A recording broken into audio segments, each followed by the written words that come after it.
Magkano naman ka? Good day, Miss. My name is Maria Micaela Mabalon, and I'm going to demonstrate proper body mechanics.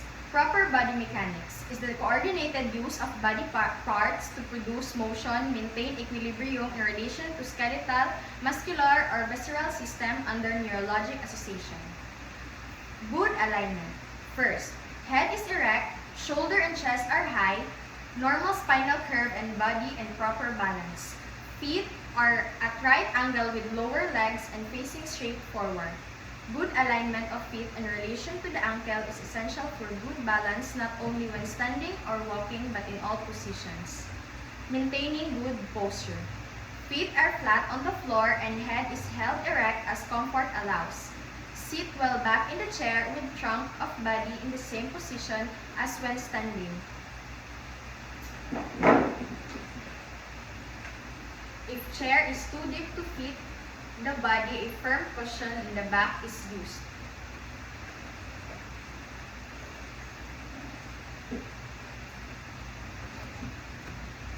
Also, if chair seat is too high, it is important to use a footstool or other suitable device for the feet.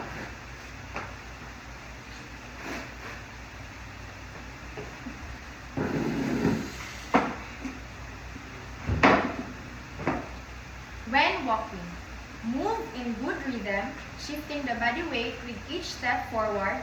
Hold body erect, chin up, abdomen flat, shoulders square but easy. Let arms swing easily.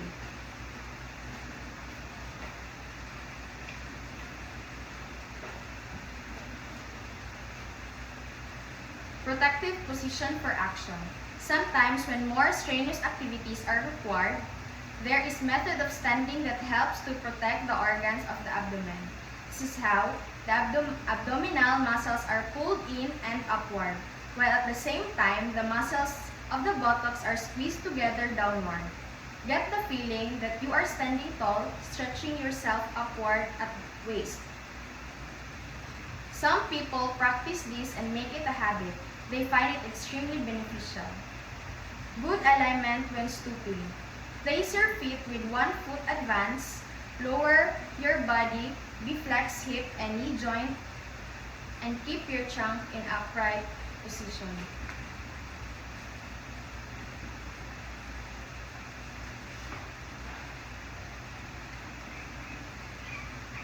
Shift your body weight forward so that it rests on the advanced foot. The heels of your rear foot will be helped to maintain body alignment and balance.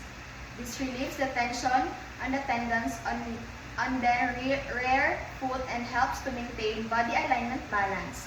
Wipe the spill or remove the items from the shelf.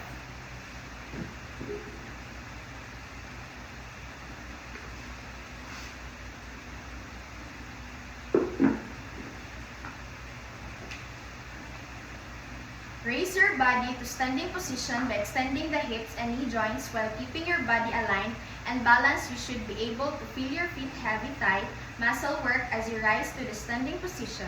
Remember, if you are lifting an object, carry it near your body to decrease fatigue and strain. Place an object in appropriate place or discard soiled towels in waste container. Pivot turn. Stand with your feet apart and your knees slightly. This allows using leg muscles and avoid locking extending the knees.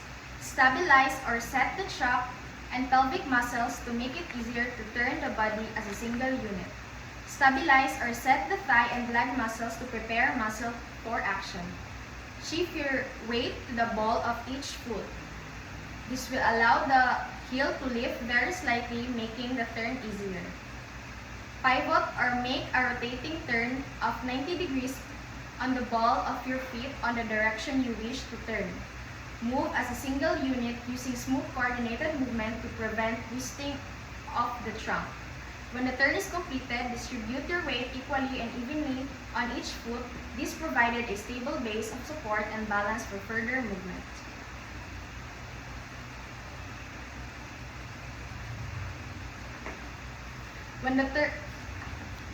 Next is when lifting a heavy object. In preparation for this method of lifting, assume a position facing the object. Place the abdomen, a protective posture.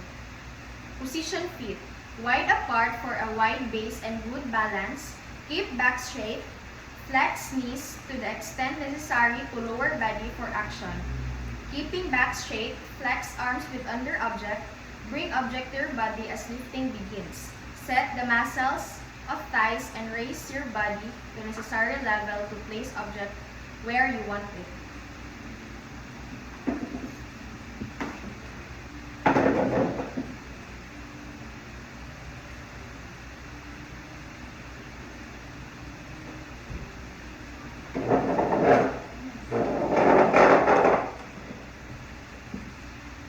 Movement of reaching.